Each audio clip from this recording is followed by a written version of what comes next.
Welcome to TMZ Live. Charles is off this week. Parts unknown. He hasn't even told me. So we are going to start with Donald Trump, maybe.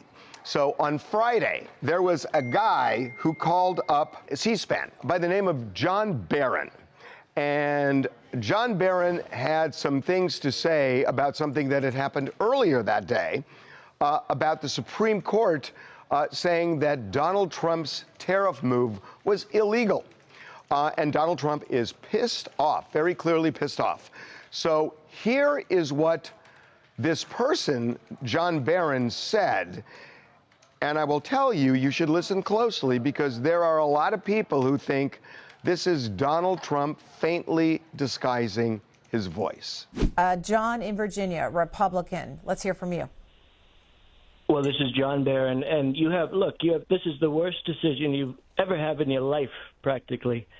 Jack's going to agree with me, right? But this is a terrible decision. And you have Hakeem Jeffries, he's a dope, and you have Chuck Schumer, who can't cook a cheeseburger. Of course these people are happy. But true Americans will not be happy. And you have the woman earlier, I assume she's a woman, she's a Democrat, but she said she's disgraced. She's devastated. All right, by John. this. We'll go to Chester, who's in Baton Rouge, Louisiana. So there are a lot of people who think it's Donald Trump for a reason. That in the 80s, Donald Trump, now famously, would call reporters up using the name John Miller and would try and plant stories. And so he's done it before. Here's the voice of John Miller back in the day to compare it to what you just heard. Okay, what's your first name, John? John Barron. Well, let me tell you what the deal is, just so you understand. Okay. Mr. Trump bought, first of all, most of the assets have been consolidated to Mr. Trump. What's your name again? John Miller. And you work with Gavin? Yes, that's correct. He didn't want to make a commitment. He really thought it was too soon. He's coming out of a marriage and he's starting to do tremendously well financially. There you go. So he had actually used John Barron as well before. So the weird thing about the voice on C-SPAN, I want to play it again. There's like a lot of treble in his voice that you don't really hear when he was faking his voice back in the 80s. So listen to what was on C-SPAN again and listen to this treble because I'm thinking this isn't Trump. Listen to it one more time. Well, this is John Barron, and this is the worst decision you ever have in your life, practically. Okay, so that's enough. So what I'm thinking no. By the way, Talia is, we have a live stream going, and Talia is running our live stream. I'm curious whether they buy this or not. We have some mixed comments. Somebody said, that is for sure Trump. Listen to the commentary. It's his classic way of speaking about other people. It is. Right. But people know that. Right. It's clearly an impersonator. It's absolutely. If Donald Trump wanted to call C-SPAN, it doesn't sound like John Barron. It sounds like Donald Trump. If Donald Trump wanted to call C-SPAN, he'd just call as Donald Trump. Anything he said on that call as John Barron, he would say as Donald Trump, the president. It's just absurd. It's not Donald Trump. It's meant to sound like Donald Trump. Who's buying it? A lot of people are saying it sounds like Donald Trump is just pinching his nose and wanting to say some things and get them out in public. Somebody said, it sounds like it could be a really good impersonator trying to make fun of Trump to get people to believe it's Trump. That's kind of what I'm thinking. Yeah. The more I hear it, the less I think it's Trump. What I am excited about, that I've never said before being excited about, is the State of the Union address. Mm-hmm. Because tomorrow night, Donald Trump is going to be face-to-face with the Supreme Court justices who ruled against him, in particular, Amy Coney Barrett and Neil Gorsuch, the two justices he appointed to the court who he essentially called morons and unpatriotic last week. So watching him look at them and watching him probably rail on them during the State of the Union and watching their reaction is going to be amazing. Flo here. I'm calling in from McKinney, Texas. Listen, whether the person is the White House occupant or not, it is his likeness. And quite naturally, I find it very interesting that the name that he went with is Barron, which happens to be the same name as his child. But that said, I think that, what's more important here is when we hear these types of commentary, it is really a strong opinion of what many Americans are thinking. I mean, even though the occupants' approval numbers are in the tank, there is a very specific narrative that fits what it is the caller said, and that is the same line of thinking that we hear quite often from this president. So I think that really it's important for us to consider what it is that we're hearing, the alignment of the messaging, and how important it is for us to really laser in on not just who called in, but the fact that this person is saying what a lot of people are actually thinking. Well, I will say C-SPAN is saying it is not Donald Trump, and they have some timestamp, but I don't think it's Trump. So Nick Reiner was in court today, and he entered a plea in the case involving the murder of his parents. He pled not guilty. And what is interesting, you see standing beside him, is his public defender, that there is still a public defender on the case. I thought there was a good chance that today the public defender would say, I'm going to withdraw because he's hired private counsel. We know that immediately after he was arrested, Alan Jackson, a very famous lawyer, private lawyer, was hired by the family to represent Nick. There was something where their minds were not meeting, and Alan and the family parted company. But I thought that they would hire a new lawyer for Nick. That did not happen today. He still has a public defender, and he pled not guilty. Alan Jackson, as much as said that he was going to plead him not guilty by reason of insanity. That could still happen. It has not yet. What is really interesting here is that the DA, Nathan Hochman, held a press conference right after the hearing. And this is a case now of life and death, or at least there is a possibility of that. This case is a death penalty eligible case. Along those lines, we take the process in which we determine whether or not the death penalty should be sought extremely seriously, and it goes through a very rigorous process. We will be looking at all aggravating and mitigating circumstances, and we have invited defense counsel to present to us both in writing and orally in a meeting any arguments that they would like to make in consideration for our going forward or not going forward with the death penalty. I got to tell you something. Yeah. We did a documentary on this. Yep. Nick Reiner is profoundly mentally ill. He has something called schizoaffective disorder. He was off the meds that were stabilizing him a month before the murders because he was complaining about weight gain. Yeah. And they changed the meds. He went off the rails. What I'm hearing is that this could well be a meth murder, and people take meth to kind of not that it's justified, but they will take it when they're out of their head on these meds when they're not working, which is why he was in Exposition Park after the murders. Yep.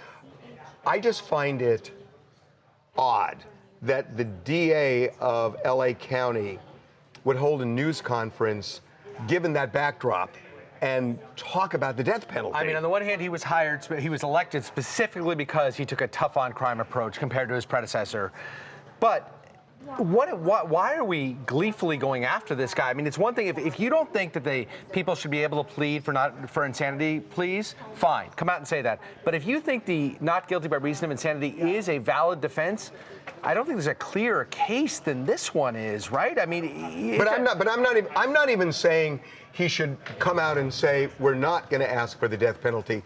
Why is he saying anything about it publicly? I know. I don't know why he's giving press conferences. This is not a situation where you have a hardcore gang member who you want to make an example out of. This is a one-off and an incredibly sad case for everybody involved. And he knows, by the way, he knows that this is that all of these mental illness issues are present. He knows that. I mean, you know, they can subpoena medical records for this, but even if they haven't yet, he's heard enough that he knows about schizoaffective disorder, he knows about all that 100%. Stuff. So it's just weird to me that he would come out and say that when there's no reason to. Not even to say we're not going to seek it, just to say nothing. It's not a tough on crime approach. It's a tough on this guy approach, and I just don't get it. It's odd. It is really odd. Hi, my name is Alexis, and I'm from Vancouver, and I work as a group facilitator and a case manager at an addictions center. And back in 2016, there were clips that Nick Reiner was on the Dopey podcast, and he shared that he faked a mental illness and bragged about it on the podcast to obtain a mood-altering drug, or Wellbutrin. So my concern is that, I mean, there is a long history of mental illness and addiction, but this can be stigmatizing to addicts that are out there, people who currently have mental illness, and hopefully the people who are trained professionals to do the psych evaluation through this can see through either him faking or get through it in a good way. This whole situation is so tragic, and I just send all my love to his family. Yeah, I mean, what you said is very interesting. Coming up. So the BAFTA Awards were on the BBC last night, and one of the big winners was a guy who played a man with Tourette syndrome. In the middle of the awards, the guy who was the inspiration blurted something out. It was a racial epithet. It was the N-word, and it has caused a big controversy. Be right back. So the BAFTA Awards were on the BBC last night in England, and one of the big winners was a guy who played a man with Tourette syndrome. The movie is I Swear. He actually beat out Timothée Chalamet. So I Swear was a big deal at BAFTA last night.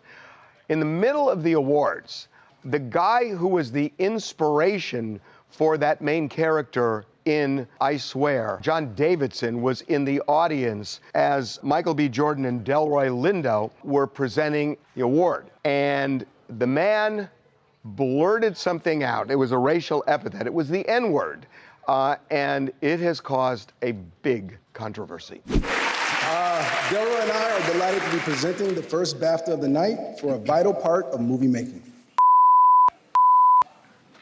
We're here to celebrate. So he had screamed it out right there, right out of the gate. You saw Delroy and Michael just stunned by it. They didn't say anything. Later in the evening, there was a reference to somebody blurting it out who had Tourette syndrome. But now there are a lot of people who are saying, you know, is this something where you give the person a pass? Because they often will blurt out, people with Tourette's, epithets involuntarily. Jamie Foxx had a different view of this. Jamie Foxx said, he said this on Instagram, he said, out of all the words you could use, does Tourette's make you say that? He meant it.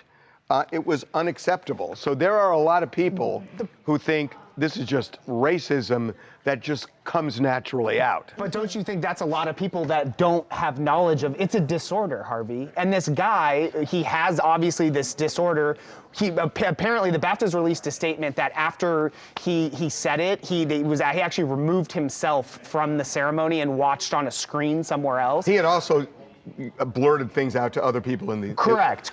But I think, I mean, I obviously don't know as much as probably this guy does about the disorder, but I don't think it comes from a place of like hate. I think that... See, Jamie does. Yeah, but why? A lot of does people he in the think comments are saying it does not come from a place of hate medically, but it doesn't make sense if it's pre-recorded why they wouldn't edit that out. Yeah, that makes no sense. Well, what's interesting is they edited something else out. Somebody who accepted an award said Free Palestine. That was edited out. They edited that out, but they left this in. Well, which yeah, is the BAFTAs haven't, weird. They haven't addressed that. They obviously apologized to both guys and everyone else. I think maybe the only reason that one wasn't edited out was maybe just logistically they couldn't edit out the sound, and it was for a big award that they were presenting. But Devin, there was the Sinner's makeup artist who came out and said that the word was said 3 times at the ceremony, so they were able to bleep it out 2 other times, but just that's what I'm saying. That's why I think maybe logistically they weren't able to edit out the sound. A 2-hour delay. Well, wait a minute. Did they bleep it, or was it unbleeped? Unbleeped. Unbleeped when it aired. That's what's weird. That's they weird. could have at least bleeped it. Yeah, that's true. They could have at least bleeped it. There's also some debate on whether or not he removed himself, but it's whether or not should somebody be kicked out for something like that. We have some people saying they can't kick him out, he can't control it, it's a disorder, you can't help it, and some people saying any racial slur is not something to make light of, you need to be removed after that. See, what's really weird is that's what this movie's about. It's somebody with Tourette's who has these uncontrolled outbursts. And so they invite him, which they've done in many movies where they profile somebody, and you get what you get. Yep. You kind of get what you get. Yes. My issue is we're talking about his moment and speaking the N-word, but we're not speaking about Sinners being the first award, the first movie to tie the record as far as winning the 3 BAFTA Awards, and we're talking about this N-word from John Davidson, which I think is a problem. That he, in another documentary, said that he hasn't been in a movie since E.T., and then all of a sudden the BAFTAs and everybody, which he should have been allowed to go to this, but like Jamie Foxx said, I think out of all the words that he would say, cat, dog, this is the word he chooses to say, and I think it's a problem that they didn't catch it, and that we're all talking about this opposed to Sinners being tying the record for that award show. Yeah, I mean, it's a problem they didn't catch it for sure, but there's kind of a split on whether that word comes out just involuntarily or if there's belief behind it. So Gavin Newsom stirred up some controversy last night in Atlanta. He was on stage with Atlanta Mayor Andre Dickens, where he was pitching his book to a big audience. And, you know, the book is a real candid look at how Gavin Newsom grew up. And he had a rough childhood with his mom, with his dad. They were divorced. There were all sorts of problems in his upbringing. And what he wants to show in this book is that he's not this elite guy, who he really is now, at least by appearances, that he has a history and he struggles with it. But the way he conveyed it has really created a controversy. Here's what he said. I'm not trying to impress you. I'm just trying to impress upon you. I'm like you. I'm no better than you. You know, I'm a 960 SAT guy. And, you know, and I'm not trying to offend anyone, you know, trying to act all there if you got 940. But literally a 960 SAT guy. I cannot, you've never seen me read a speech because I cannot read a speech. Maybe the wrong business to be in. So I want to show you what Sean Hannity said and then how Gavin Newsom fired back. I got to say, I don't have any problem with what Gavin Newsom said, because I'll tell you why. Yeah. Because what he was saying is, it's not that all you guys got 940s. He's saying, I'm a 960 guy, and I'm not acting like I'm all that if you got a 940, meaning if I beat you. He's not saying that the audience automatically got 940s. He's just saying, if you got a 940, I'm not going to act all that. That's not a racist thing. I completely agree. Also, 960, just so everyone knows, is an average score. He's saying I'm one of the average. Not exactly the point, but I get it. But in any event, I think he's swimming against the tide a little bit with his image. His image is one of highfalutin, pretension, very, very polished. He went to the French Laundry during COVID. He is swimming against that to create a different narrative, and I'm not sure that message sort of like, he got a little bit garbled with that. I saw him yesterday on an interview with Dana Bash. And it was fascinating. And, you know, his childhood was messed up. Sure. And I don't know this because I haven't read the book yet, but I'm actually going to. And he sounds like he's been through a lot of therapy. Sure. The way he was speaking and profile. But I gotta say, when he's saying, I got a 960, and if anybody there got a 940, I'm not acting like I'm above you. That's not saying you guys all got a 940. It's reaching. So here's what Sean Hannity said. He says, Gavin Newsom thinks a 960 SAT makes him like black Americans. Let that sink in. Sean, sorry, that's not what he said. But here's what Gavin fired back, and I think this is really interesting. You didn't give a blank about the President of the United States of America posting an ape video of President Obama or calling African nations blank, but you're going to call me racist for talking about my lifelong struggle with dyslexia? Spare me your fake blank outrage, Sean. I think this is incredible, right? He came out swinging rather than sort of apologizing and prostrating himself. Newsom's right. He is. We're sitting here parsing all this language, and the bounds of decency have been moved so far that he's saying you're willing to ignore the president making these outlandish comments that are on their face, outlandish and beyond the pale, and we're going to parse my words talking about my dyslexia. It's outrageous, and smear me your outrage. You can say what you will about Gavin Newsom, and he's got his baggage. I have issues with the state of California right now, the state of California right now. But that is BS. That was not racist. That's just BS. Coming up. So the big star of the Olympics is Jack Hughes. He had some teeth knocked out during the game. I never thought I'd be this excited to talk to a dentist, but I am. That front tooth is going to need, obviously, some restorative work to get it back to aesthetically what it needs to be. Be right back. TMZ's got every freaking thing. Big celebs, big stories, big events. Phoebe Rexa was looking hot on vacation. Look at the water, too. Did you just say, look at the water? I mean, I'll be honest, that is what I was looking at.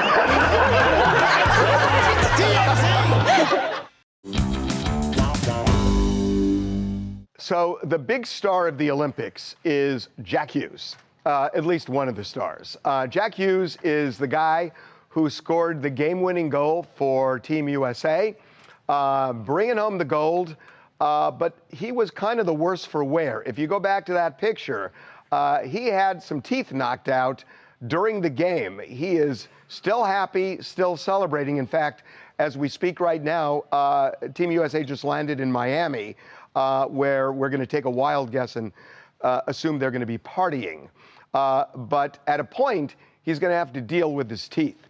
So there is an official oral surgeon in dentistry for the New Jersey Devils, the team for which Jack plays. His name is Jason Auerbach, and Jason may be the one who is going to fix Jack's grill. So Jason joins us right now. Jason, welcome to TMZ Live. Thanks for having me, Orby. So happy to be here. I'm so excited to talk to you. I never thought I'd be this excited to talk to a dentist, but I am. Okay, what do you see when you look at him right now? Yeah, so many people know he had an injury from a high stick in the third period before he came back and then scored the overtime game winner. But the fact of the matter is, it looks like he has a fracture to the crown of what we call his left central incisor, his left front tooth. You can see it's the one that's basically chopped off. He also has a couple of other injuries that are not 100% clear based on not obviously having imaging. So we would bring him in, or he would be brought into a dentist after making sure all the soft tissue was cleaned up and treated and all that. He'd have some imaging, a CBCT, some traditional x-rays, assuming, and basically, depending on what each individual tooth suffered, something would need to be done. That front tooth is going to need, obviously, some restorative work to get it back to aesthetically what it needs to be, and probably some endodontic work, what you guys would call a root canal. The tooth to his left, which is lateral incisor that's covered by blood, looks like it probably was subluxed, moved a little bit, which might indicate that there's a fracture in his maxilla, in his upper jaw.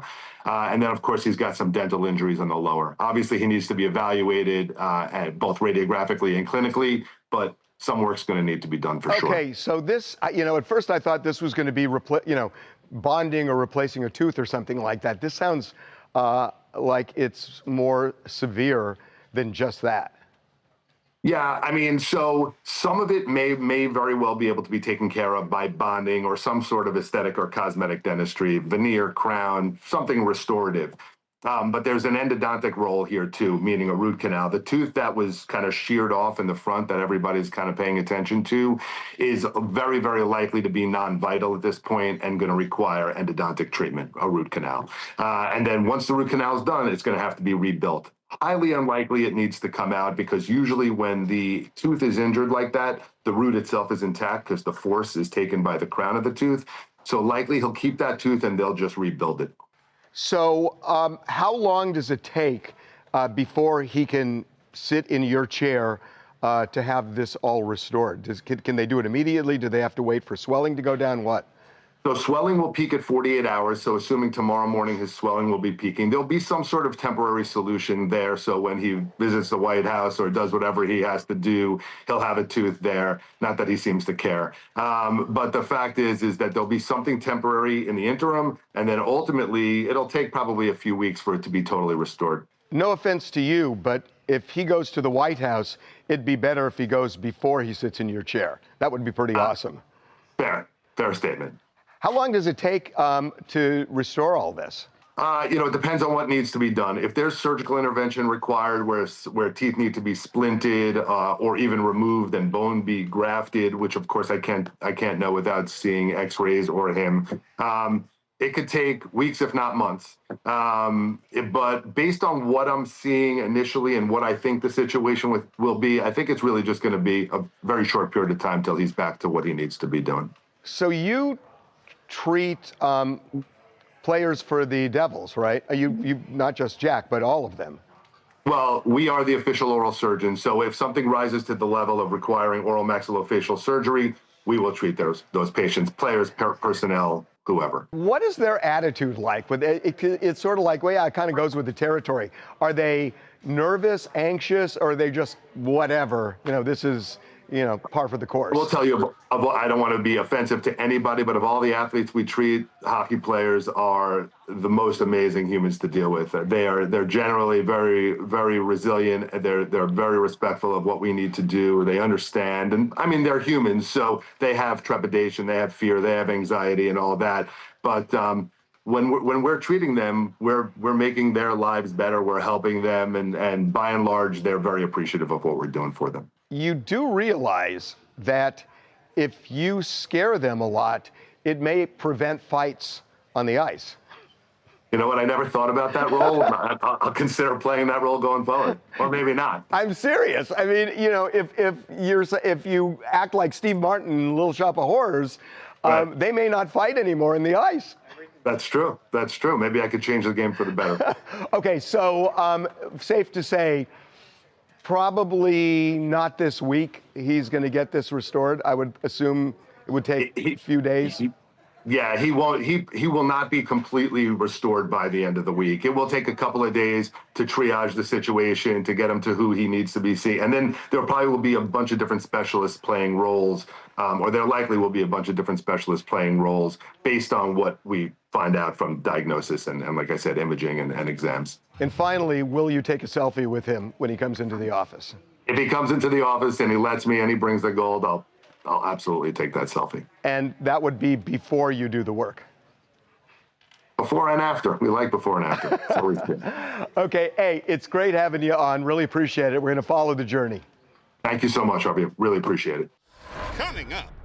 There was an unsung hero for the men's hockey team in Milan because somebody who didn't get a lot of attention on the ice got a lot of it in the locker room, and that would be one Kash Patel.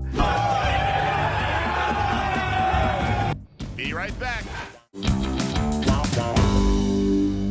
Welcome back to TMZ Live. It seems there was an unsung hero for the men's hockey team in Milan because somebody who didn't get a lot of attention on the ice got a lot of it in the locker room, and that would be one Kash Patel, the FBI director. That's his side hustle.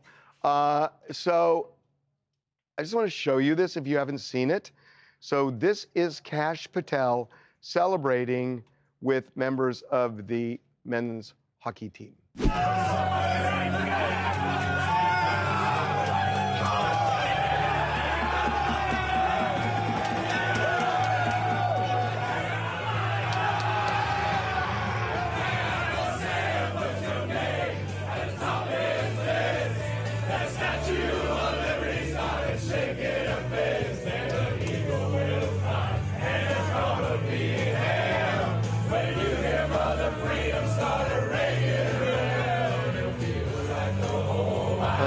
So there you go. I'm going to be honest. I like Kash Patel, but if this was somebody that I didn't love, this would annoy the crap out of me. I'm going to be honest. Why is Kash Patel in the locker room? I know you don't expect me to say that, It's but so cringy. it is. It's like, look, I think all the people who are like, oh, what about the Nancy Guthrie investigation? Like, that's stupid. Yeah. Right. But he's the FBI director. Why is he in Italy in the locker room drinking beers? I'm going to tell you something. I was on the phone with somebody from the FBI today. Yeah. And this person was telling me that there are people making $45,000 a year in the FBI because they want to do that job. Right. And it was disheartening Right. to How them. much do you think that trip cost, honestly? Well, too, it wasn't you know? even that. It was just disheartening to them. It's just the image of it. And it's not that you can't have an FBI director partying. Right, yeah. But he did, I'll say this hard for his part here. He says that, hey, the guys invited me in. I didn't walk in there myself. They invited me in. They wanted me in the locker room. They put a gold medal around his neck. I mean, no, they wanted. They were cool with him. Yeah, it's not about them. And you would have thought that they would have been like, "Who is this weirdo? What's he doing in our celebration?" But they were really embracing him, they were which totally is the into most it. shocking thing. They were totally into it because it's like, hey, the FBI director's coming here. So I get why they were excited. It's just the optics. Now they got a free pass in case they ever get in Well, trouble. there you go. Bank guys, you're good. No, there you go. But I mean, that's funny and also scary to think of. Wow. Let me just think on that for a second. Wow. Harvey, I think this is shameful. I got to be honest. I got to tell you what a lot of Americans are thinking. We were all very excited to see this huge win. It's the biggest win since a Miracle on Ice in the 1980s. And they made it political. They put the gold medal on him. One of the players, when he was on the phone with the president, said, close the northern border. The president said, oh, I got to invite the women's hockey team who also won. All right. We have Nancy Guthrie. We have the Mexico situation. And there was an assassin caught at Mar-a-Lago. And this trip cost $100,000 that we paid for. Why am I not in there partying with the guys? He's cracking tall boys. I don't know about you guys, but I want an FBI director who's not sitting there getting wasted. The business about spending $100,000, you know, somebody who's in an official position, that part doesn't bother me as much as just the optics of him in that locker room guzzling beer. But Harvey, he's the one who said the FBI director, Chris Wray, oh, he's spending $15,000 on flights and we need to look into that. If he wasn't so hypocritical, if he wasn't there sitting there hiding the Epstein files from all of America, this would totally be, nobody would care. But the fact that he's sitting there covering up for pedophiles instead of catching them is why Americans are upset about this. Okay, you get the last word on that. So Tim Gunn said something pretty remarkable on Chelsea Handler's podcast about a relationship that he had that went bad, but it went bad decades ago, and the impact that it had on him has lasted more than 4 decades. Here's what he said. How long have you been celibate, Tim? I've been in New York for 42 years, 43 years. I had a very serious 9-year relationship in Washington, D.C., and I still remember the night that it all ended. One of the things that he told me that night was that he'd been sleeping with just about everything that walked by, and I had been loyal and faithful to him. He was the only person I'd ever been with. And this is the advent of AIDS. It's 1982.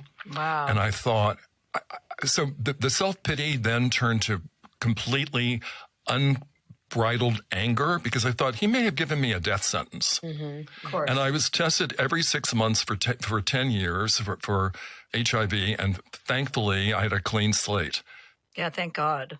But whenever I was even tempted to engage in something that could become serious with someone, all this would come back like Niagara Falls, and it would just take the desire away. That's amazing. And by the way, 1982, it was a death sentence. And it's just really stunning to hear the lasting impact that that had on him. I mean, it's wow. But it's also so sad because who doesn't love Tim Gunn? I think people would automatically assume that he could get with anybody, and he really could. But the fact that he is like, look, I'm a single man. At first, he said that he wasn't okay to be alone, but now he's so comfortable with it that he couldn't imagine even sharing that with somebody because he's so independent. Well, he's independent.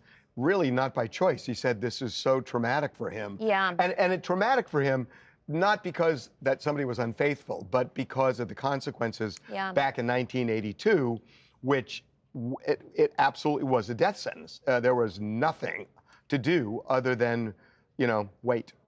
Coming up. We have told you about the best party in town in Hollywood, and that is the TMZ After Dark Tour. It was true to form this weekend. Be right back. Okay, we have told you about the best party in town in Hollywood, and that is the TMZ After Dark Tour. It was true to form this weekend.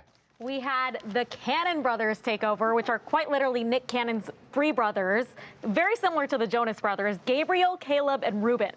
And Except they're not in a band. But they should be in a band because the way they were performing on the bus was like they were a boy band. And actually one of them has their own song. Ruben has this song called Fire. He performed that on the bus. And they were taking over Hollywood with their just energy and vibe, specifically Beaches WeHo, which is an awesome bar that we go to every week. And I think say Beaches is the best bar in town. No, seriously, I love Beaches. Like, they deserve all the hype. So when we take our celebrities out on the town, they are completely taking over these bars. And they're getting people are getting free shots on the bus. Of course, every bar they not get free on the shots. bus. They're getting free shots in the bars. We are not drinking on the bus. But where do we go into Saddle Ranch? Oh yeah. And that's another place we have to shout out right now, Saddle Ranch, which two of the brothers went on the Bulls. I know, I saw that. Yeah, they were extra fun. They were doing all of it.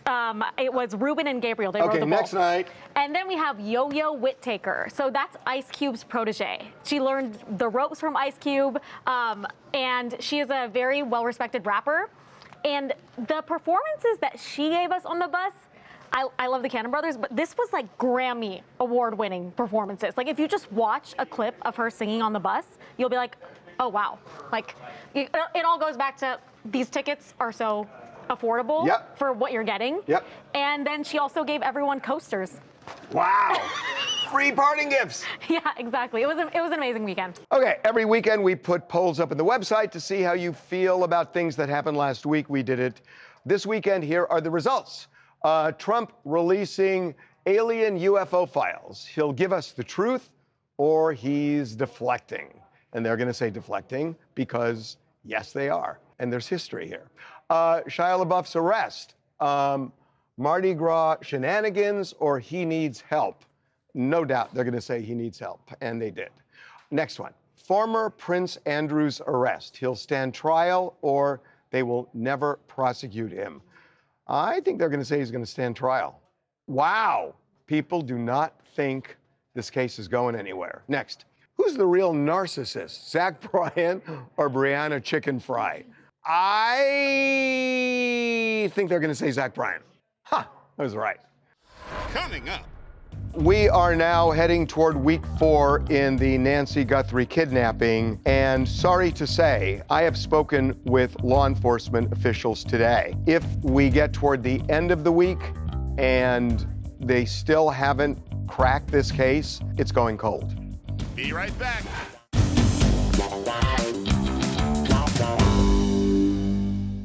So we are now heading toward week 4 in the Nancy Guthrie kidnapping. And sorry to say, I have spoken with law enforcement officials today. And they are saying that this is going to be a telltale week. That if we get toward the end of the week and they still haven't cracked this case, it's going cold. That doesn't mean it's over, because they are still pursuing leads. I am told that there are some leads that they're somewhat hopeful on. They are still pursuing this ransom note that we got, but they do not have any solid leads. And there are reasons why they're saying that, you know, if you get a month into something like this, it goes cold. And it goes cold for a couple of reasons. One, just in terms of resources, because law enforcement does not have the resources to throw this kind of manpower at every case. And number two, it's just not in the news the way it has been in the past. And, you know, once it is out of sight, it's out of mind. Now, that doesn't mean there's not going to be another development, because there could be. And again, they are still working on this case. But I'm not saying that at the end of the week, people are throwing their hands up, because there will still be investigation. But it is getting somewhat cold. Nick from Tennessee. Yeah, I agree with you, Harvey. I'm wondering if there's any more video out there why the FBI or the Pima County Sheriff's Office isn't releasing it, because I feel like the news cycle is kind of moving away from this whole thing. And I'm with you. I'm worried it's going to go cold if we don't get more information released to the public, if it can help, of course. Yeah, I mean, I'm told this is a critical week. Okay, what else you guys want to talk about? Hi, I'm Lauren. I live in Philadelphia. We're going to talk about Nick Reiner. And I honestly think, like, pleading not guilty is pretty standard.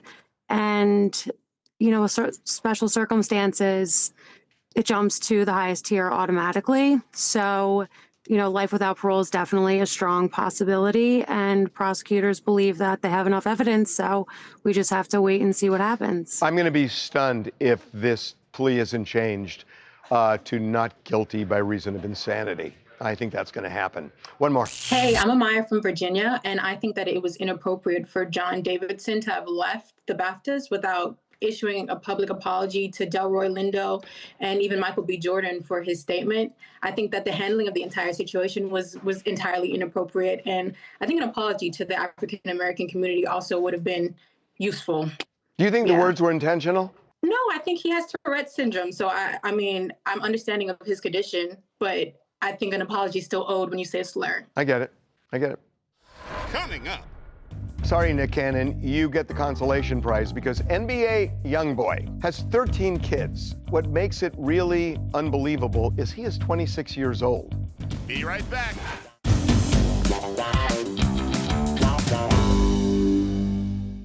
Sorry, Nick Cannon, you get the consolation prize because NBA YoungBoy has 13 kids, which in itself is kind of stunning. But what makes it really unbelievable is he is 26 years old with 13 kids, 10 baby mamas.